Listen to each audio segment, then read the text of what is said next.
Hi everyone. We will now continue our discussion on the valuation of business in case of a corporate restructuring event of either a merger or acquisition. The previous session we have seen the importance of valuation and how the purpose for which the acquisition or the merger is happening will influence the process of valuation and the methods to be adopted. Now we go to the next aspect of valuation in respect of a corporate restructuring scenario, maybe a merger or an acquisition. So what is the basic equation? What is that we need to value? I have touched upon this subject in the previous session as well, but now we have to deal with this particular topic in length.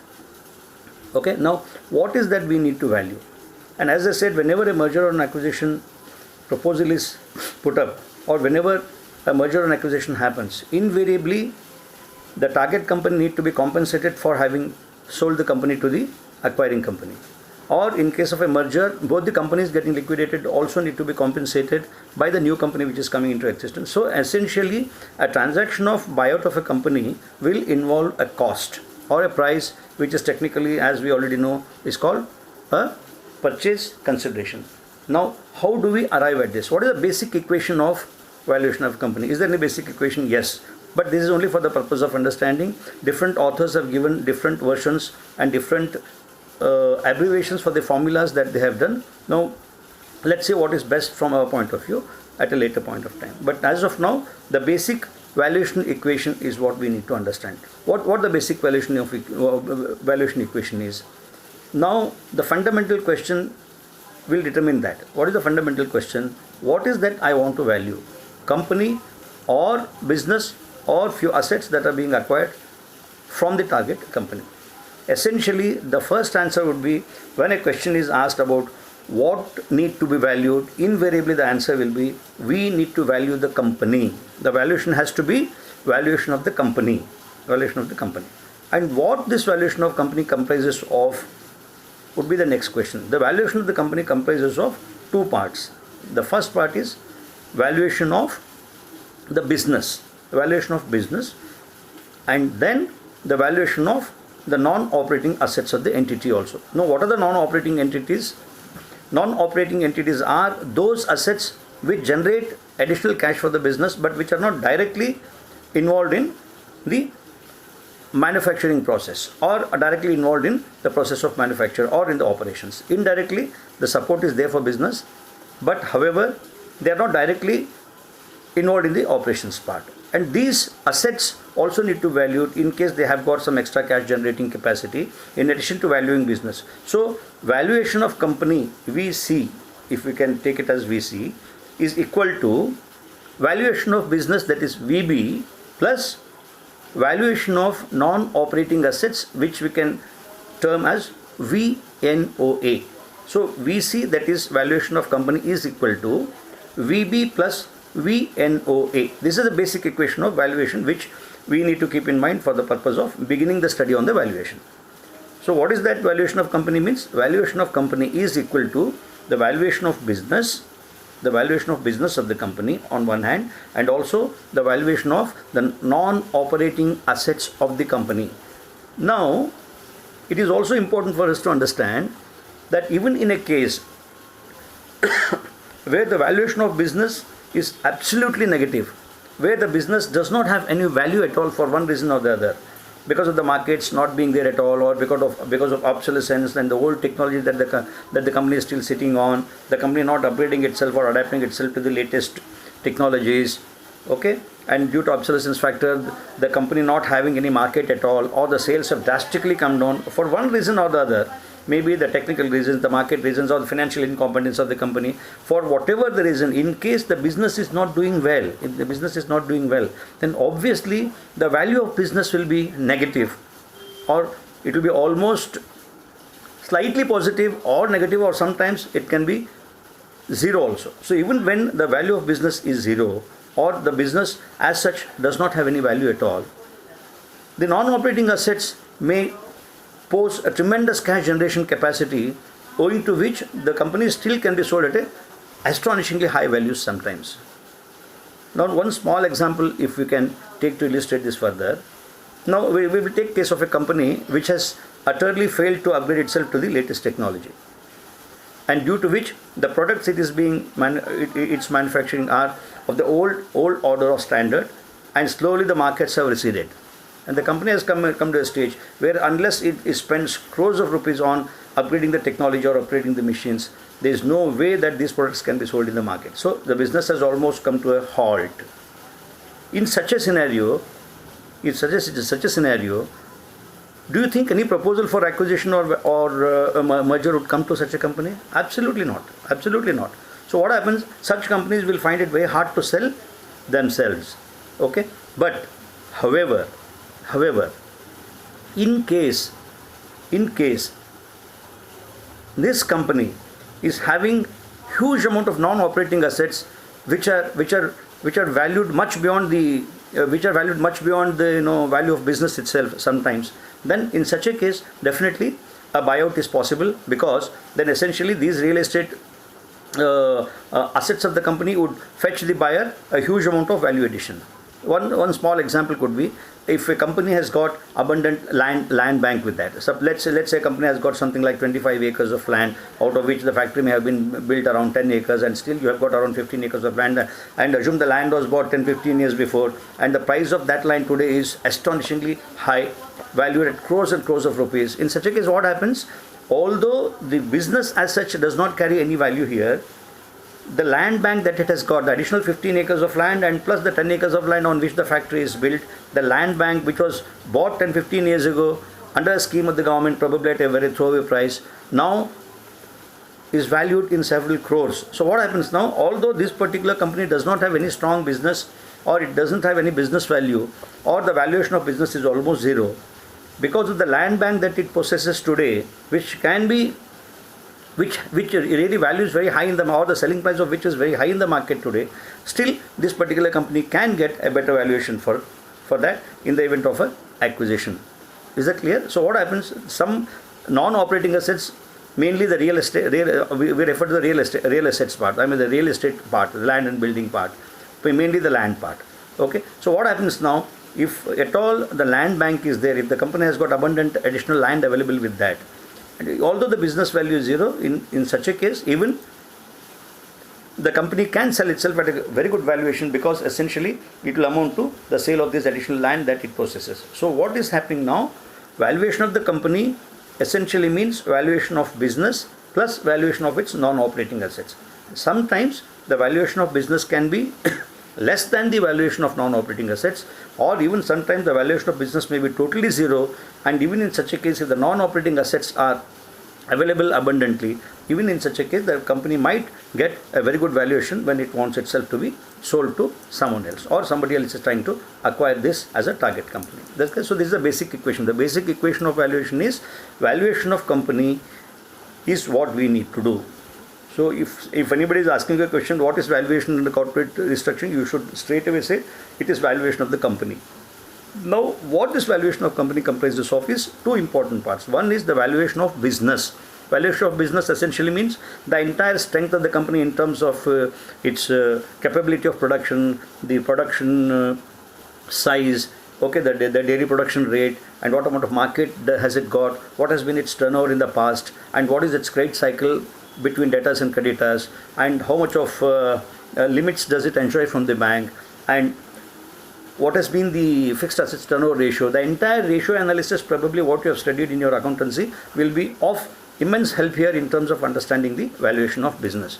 Now, if everything is well, everything is good, the company is doing exceedingly well, the business will always have a very strong valuation attached to it. Okay, but in case, as we saw in the example just a couple of minutes before, if it is a case of a company which has really lost all its business and is simply desperately wanting to sell off its business, probably the value of business will not be there at all. The value of business will be either zero or negative. However, in case the company has got a lot of non-operating assets, like mainly the land bank, as I told you just now, which values in the market quite heavily today, then in such a case the valuation, of course, for the company will be much better, and the company can still be sold at an astonishingly high value, okay, even when there is no business value at all. So the basic equation is valuation of company is equal to valuation of business, that is VB, plus valuation of non-operating asset, that is VNOA. Tomorrow I shall reproduce these in the form of a paper and hold it for you. Those of you who intend to write down can write down. I shall also post them on the WhatsApp for you to just write down. Okay, so the basic formula for valuation is, the basic valuation equations are like this. VC is equal to VB plus VNOA. VC meaning valuation of the company is equal to VB meaning valuation of business, VNOA meaning valuation of non-operating assets. That clear? So the details of the formula, everything, I shall post them on the WhatsApp, which you can note down. Any doubts, you're most welcome to discuss with us. So this is on the basic equation part. Now we move on to the next aspect of valuation.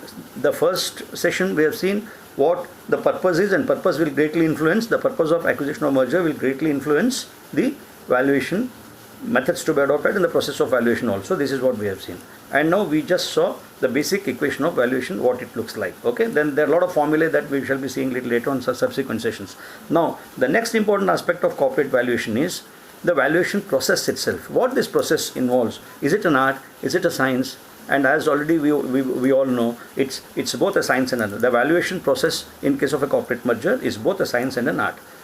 Right? It's both a science in the sense that there are certain specific things which need to be asserted very scientifically, and an art in the sense that depending upon a lot of judgmental, there's a huge amount of judgmental process involved, where external factors, the external factors or the external factors play a very vital role. It is equally an art. So it's a mix of science and an art in terms of trying to present what is a valuation process. Now, what are the two important conditions that need to be addressed by the process of valuation? This is what we need to see. What are the two important conditions that a valuation process need to address? Any valuation can be said to be very successful only if it addresses these two issues. What are these two issues now? Number one, the first issue is that it should lead to a most accurate value conclusion. The evaluation should lead to the most accurate value conclusion. Even if there's a second and third valuation being done by separate teams also, the final valuation that they would perhaps arrive at should be almost near to what valuation has been done here. So it has to be, in the first place, most accurate value conclusions, right? So it should be accurate in the first place. And in the second place, it should clearly and convincingly establish that whatever procedure you have followed are quite acceptable in all respects, and hence the valuation can be taken prima facie as correct. So this is the second. The second part is the entire process that you may have adopted. You should be able to convince, you should be able to establish that the procedure or the method followed for the whole valuation process has been absolutely fantastic in terms of what is expected from the accounting standards point of view, from the financial information point of view, and now we are going to see a host of other issues also which need to be addressed in the whole valuation process. So the first is accurate conclusion. The second is you also need to establish the entire procedure followed, right, is absolutely acceptable from the industry standards. Okay. Now, having said that, now what are the various considerations that need to be kept in mind at the time of valuation process, or what are the areas that we need to look into at the time of valuation process? We will now have a look at that now. So what various factors do we need to consider at the time of valuation process? So the first one would be appropriateness of the valuation methods. The first one is stated to be appropriateness of the valuation methods. See, I told you there are several different methods of valuation adopted depending upon the type of merger or acquisition, the purpose of merger or acquisition, and the type of business, the status of non-operating assets, as we have just seen. So there are a lot of factors which will eventually help one understand the type of valuation process that need to be adopted and the valuation method also. Now, in a given scenario, whatever it is, we should be able to 100% accurately say that the method what we have adopted for valuation is the best which could have been adopted in the given circumstances. So what happens is, if you take a particular case study, you must be able to say that the method you have adopted is the best one. So appropriateness of the method of valuation is the first thing that you need to consider. You have to ask yourself a question, or the team of due diligence, or the representatives of both the companies, together have to ask a question to themselves as to what is that method we have found. Let us say there are 4 different methods which may be appropriate in the given circumstances. Out of these 4 also, again, 1 or 2 may be the best. Again, out of these 2, you try to suit the situation in the given circumstance and say the best valuation method is what we can adopt. So in such a scenario, the appropriateness of the method of valuation itself is a very important consideration you need to look at the time of valuation process. So as you move through valuation, the first step would be to understand whether the method that you're trying to adopt for valuation is correct or not. Is it appropriate in the given circumstances? Number 2, extremely important, the limitation of financial statements. Number 2, limitation of financial statements. See, any valuation team has to be an expert in the balance sheet analysis or the entire analysis of financial statements. The major chunk of valuation process will all devolve upon the study of financial statements of the company, because that is the only way you are able to get most of the information about the company. Most of the information of business of the company essentially comes to us from the financial statements. So you have to read these financial statements, you have to study the financial statements, you have to analyze the balance sheet, you have to analyze the profit and loss account, you have to analyze the sales for so many years in the past, you have to analyze purchases for so many years in the past, you have to analyze the stock levels, you have to analyze the debtors period, the collection period, the creditors support, what has been the credit cycle, and what kind of a financial support the institutions have given, and how are we servicing? Are we able to service it well in time? Have there been any instances where the financial debt servicing has been a burden for the company? And so many different issues are there. I mean, there is no end to this list. As the business is larger, the complexities of valuation also increases. If the business is small, then probably the valuation process also and the methods you adopt also can be simple, and it may be more understandable. But for major acquisitions involving several hundreds and thousands of crores, probably particularly if the sums involved are more than hundreds of crores, then probably the valuation, particularly when it comes to understanding the financial statements from the limitations point of view. See, what is important is the limitations. The financial statements give you information, no doubt. It gives you the financial statement as on a particular date. See, how do we read a profit and loss account? We say for the year ended 31/3, so such and such year.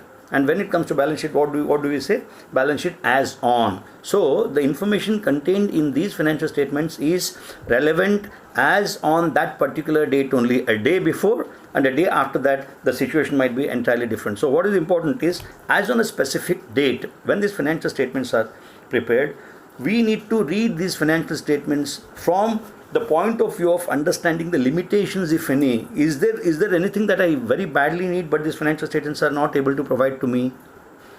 Or is it that the way things have been handled in the financial statements are not acceptable in terms of application of the accounting standards or whatever? So a critical analysis of the entire financial statements of the target company or both the companies getting merged will be extremely important, and the financial statements need to be studied specifically to understand if there are any limitations in them.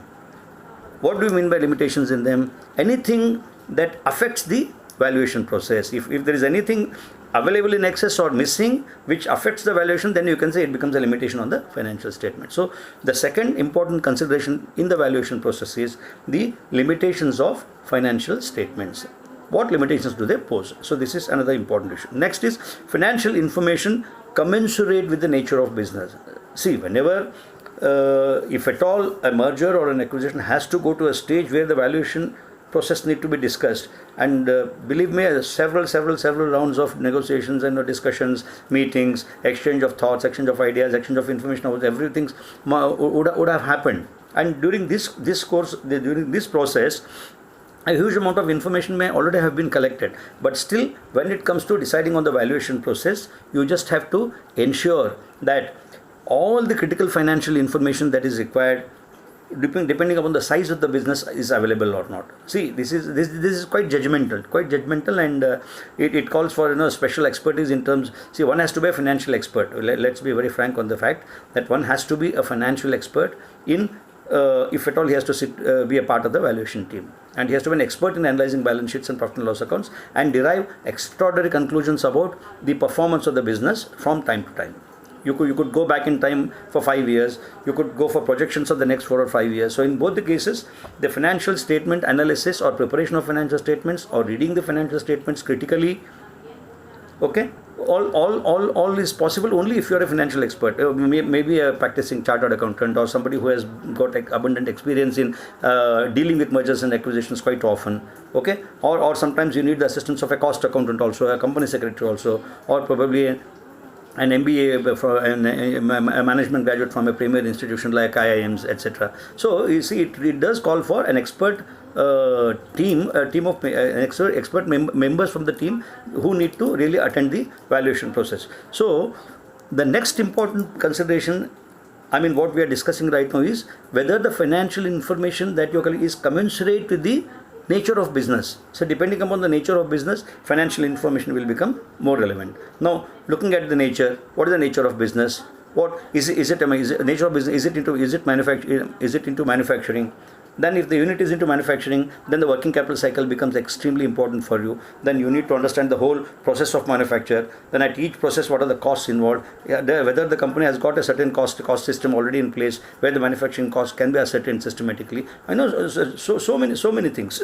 So this information, what you require, whether it is commensurate, looking at the nature of business is important. Suppose you are trying to take out a marketing company, which has got just openings in several areas which you have not operating earlier. So if the target company is being acquired for going in for additional market share, then probably the financial information may not pose so much of a problem for you, because essentially it's a marketing structure or an additional area that you are trying to cover.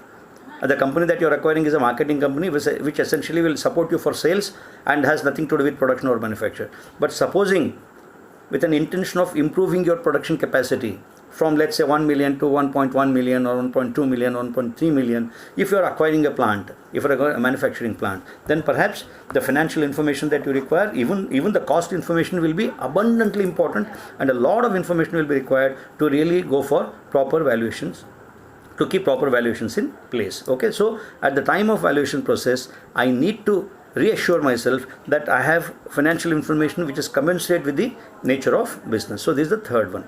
The fourth is the economic environment.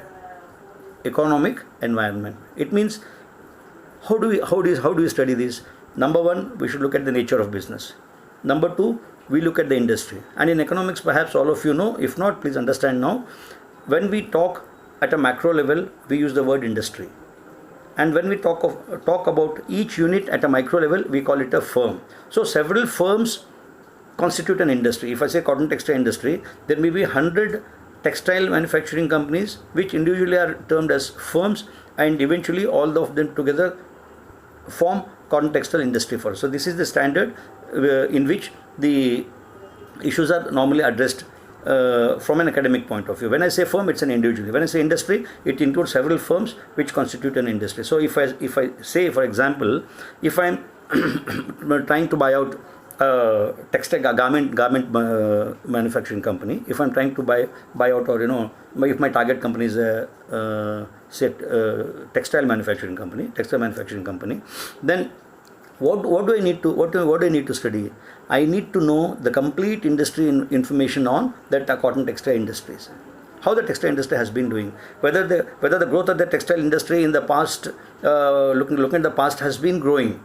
At what rate is it growing? What is the national standard? What is the macro standards or the global standards in which the rate of growth is happening? Is it growing at 6% per annum, or 7 or 8 or 10% per annum? Or is it that textile industry has not been doing well in the past, and continually it has been the growth prospects have been going down year after year? What exactly is happening? So a macro view of the economic environment, okay, of the industry. So when we say economic environment, you can classify them into two types. One is industry specific, the other is general one. Is the overall economy doing quite well? Is the economy doing well? Or are there any hitches in the economy? Are there any threats which eventually might pose some amount of problem for us post acquisition. So all these things need to be kept in mind. When we say economic environment, it almost includes everything which directly affects your valuation process. So all those macro factors, macro means at a larger level. So you need to take a larger perspective of things on all the facets, and I normally suggest the OS approach for this, which is called the organization structure approach. Even when you study environment, you can always study the economic environment in terms of finance, in terms of HR, in terms of markets, in terms of the newer technologies coming in, and in terms of obsolescence, and you can discuss so many other factors also, depending upon what the target company is all about. I mean, the nature of business, what kind of a product is it dealing with, and all that. Okay, so in simple words, it's enough for you to understand that at the time of valuation process, you need to really keep in mind the economic environment also. Economic environment also is important. So relevant industry in which the business is valued. So this already, I have covered this also as part of my previous point itself. So what happens, you should know to which industry you belong and the rate of growth of that particular industry, and what are the strengths. You need to have some sort of a SWOT analysis done for the industry now. What are the strengths of that industry? What are the weaknesses that industry is facing right now? And what could be the future opportunities for that industry?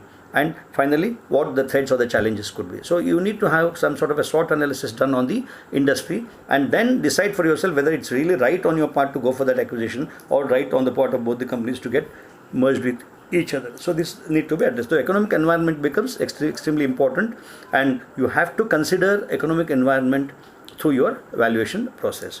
And the next one is economic efficient and useful life of assets. This is mainly in a manufacturing unit, but this would be more relevant from a manufacturing unit's point of view. Suppose to increase the quantity of manufacture, so increase your production capacity. Let's say you are buying a manufacturing plant. Suppose you are buying special, you're working on special purpose machines.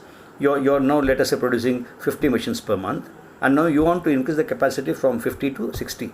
So what you can do, you can either improve your production capacity so that you are able to manufacture these 10 machines more, or you can always look at buying a small unit which may be probably having a capacity to manufacture 10 machines. Now if you identify such a company, then it would make more sense for you to just buy that. But in such a scenario, when you want to buy out a manufacturing unit, it is always important for you to understand the balanced useful life of the assets. For example, any manufacturing setup again will call for a huge amount of machine layout.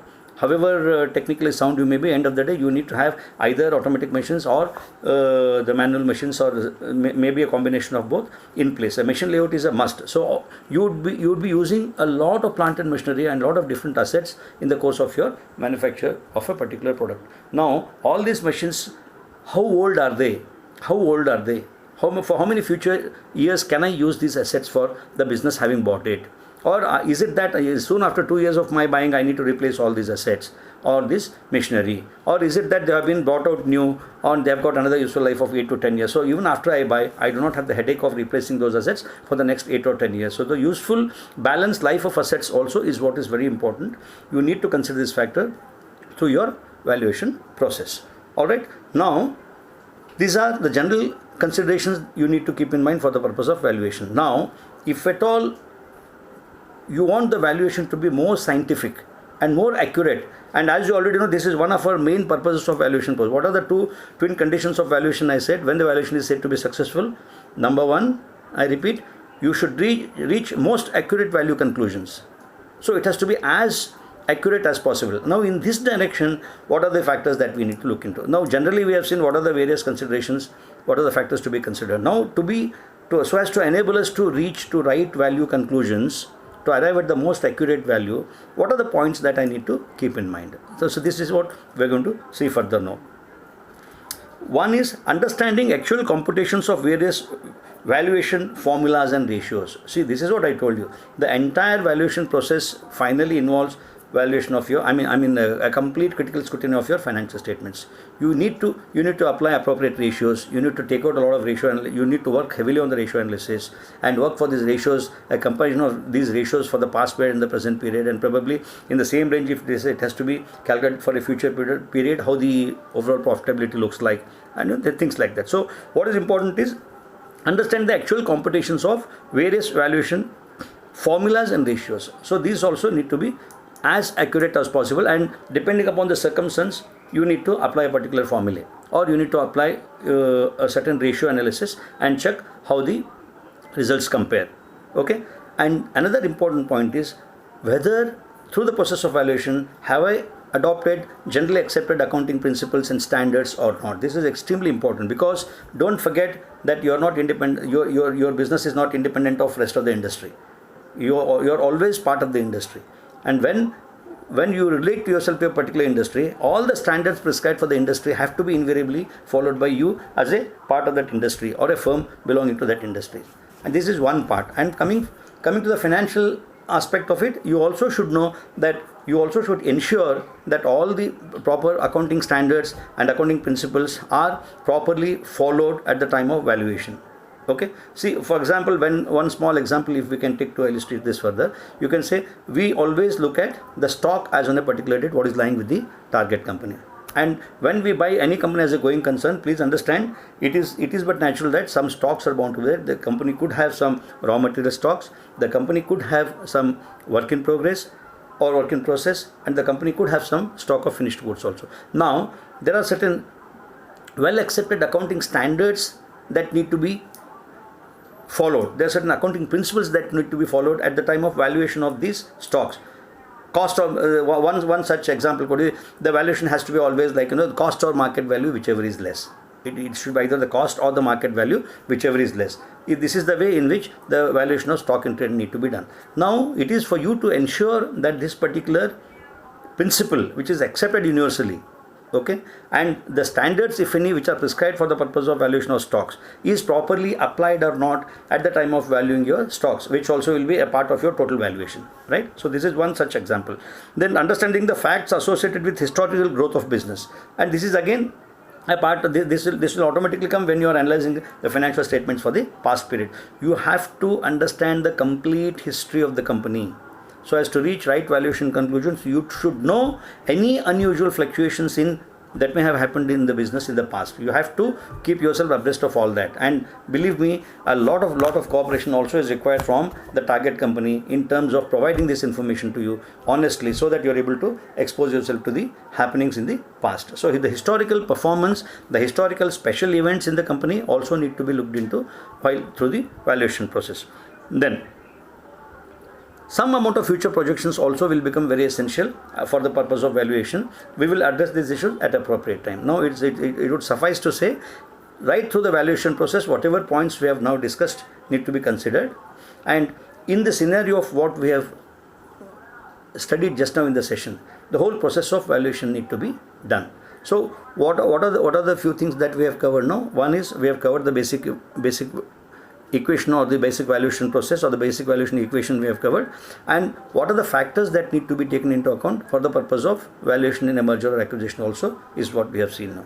Okay. Now, there are certain other issues also what we need to understand in terms of theory on a valuation part. In the subsequent sessions, probably I will enlighten all of you about the other aspects of valuation. And finally, the last portion of the valuation topic will be understanding important formulas and solving few problems, and most of them would also be problems which may have appeared in your past examination. So that gives you a lot of confidence. But why am I stressing so much on the theoretical part also is only to impress upon all of you that this is a very important, very significant aspect of the whole corporate restructuring in terms of merger or acquisition.